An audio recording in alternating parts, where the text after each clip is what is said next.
Okay, so I was doing a little bit of work with the M4 today, and we made some updates over the winter time, and I want to kind of fill you guys in, and that way if anybody's looking at these tractors, I've kind of done a couple of reviews on it to give you an idea what to expect maybe.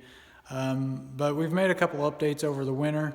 Some things that I just kind of couldn't take anymore that were adequate, that I felt needed a change for what I do and what I use my tractors for. But what we ended up doing is we ended up replacing the tires and wheels on this tractor. The skinny tires up front were just not really handling the loader work that I was doing with the tractor. They just couldn't really handle. We moved some round bales for our cows, and we do other things for the shop. And the part that kind of was I guess you could say the last straw, I was moving the scrap bin behind the shop, which it was really more than the tractor's probably rated to lift. I don't know what it weighed, but it was a lot. I think the tractor's rated around in the power position like somewhere around 3,000 pounds. Well, anyway, it was pretty much all I wanted to pick it up. I did pick it up, but the front tires just were hating life. They were pretty much flat. They were at their max pressure, and I just really didn't like it. And another thing that I didn't like was when I lifted it, it was on a little bit of an incline. I was trying to get it picked up, and it lifted the left rear tire off the ground. Now, I don't know if you've ever experienced that in a good-sized tractor, but not a fun thing to have happen. So anyway, let me show you what we did, and we'll kind of talk about it a little bit more.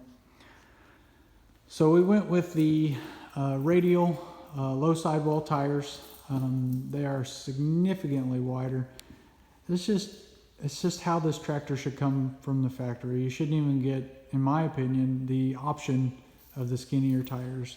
Now the field work we were doing, the hay work we were doing with it, those skinnier ones were just fine. So if you don't ever plan to do much loader work or light loader work, then you'll probably be fine. I'm just making this video to hopefully save somebody a little bit of money, because it's definitely cheaper to buy them up front than it is to go back and basically trade them out for these wider ones. Well, anyway, these are the low sidewalls. They are set out in the wide position for our hills, but these are rated at 3,080 pounds per side. Now the old ones were rated at 1,800 pounds per side. So you got 3,600 pounds versus a little over 6,000 pounds. Huge difference. And it just makes a huge difference when lifting any kind of loads. I have about 2 triaxles of gravel to move. We moved a little bit tonight, but man, I'm just very happy with it. Handled it a lot better, and as well as the rears, we had to change the whole tire and wheel system, so I went with a cast wheel in the back. It does have ballast in it like the old bias tires did, but with the cast option and the ballast, it added about 250 pounds per side, and it made a world of difference for the amount of loader work that we do. So like I said, just trying to save somebody some money. These are set out in their farthest settings, like I said, for all the hills and stuff that we have, but very pleased with them. Like I said, this tractor shouldn't even been offered, in my opinion, with the other ones. It's just a big enough tractor with enough capacity that it really should just come with these or the other biased ones. Another update that we did, I'll go on the other side and show you, that I did not know was an option, was the air ride seat. I even asked about it whenever I purchased the tractor, but was told it was not available, and for whatever reason, and that's okay. But anyway, this is an air ride seat out of an M5. The cab's an M5, it fits perfectly, and it made a huge difference in how the seat sits. Now I put this in myself. You have to go through the back window, but worked out really well. Made a huge difference in how it rides and how it handles between the tires and wheels, and then the air ride seat. So if you're looking to purchase one of these, and if you can afford it, and I just think, you know, I'd really just kind of push you to, if you can afford it, to get those couple little options.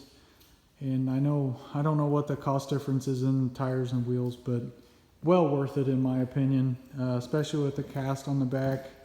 It just made a huge difference in the stability of the tractor. I guess that's about it. Like I said, the air ride seat does a really good job. The wider tire will also create less ground pressure because it kind of spreads that load out over a much wider tire. The tires are probably about twice as wide as the ones that came on this tractor, and it was kind of my mistake. You know, I just didn't know enough, I guess, to really to get what I didn't even know I needed at the time. So anyway, if this will help somebody, great. I'm not, you know, trying to spark a debate on which one's better. This is just what I needed for my application, so far I couldn't be happier. Like I said, I wish I would have just done this from the get-go. I would have saved myself a little bit of money, and like I said, a little bit of just a little bit of heartache, I guess you could say. But the tractor's done great. We used it all winter, push snow, play around and do other things around the property. Super happy with it. Anyway, if anybody has any questions or comments, just leave them down there. Otherwise, I appreciate it, and we'll talk to you guys later.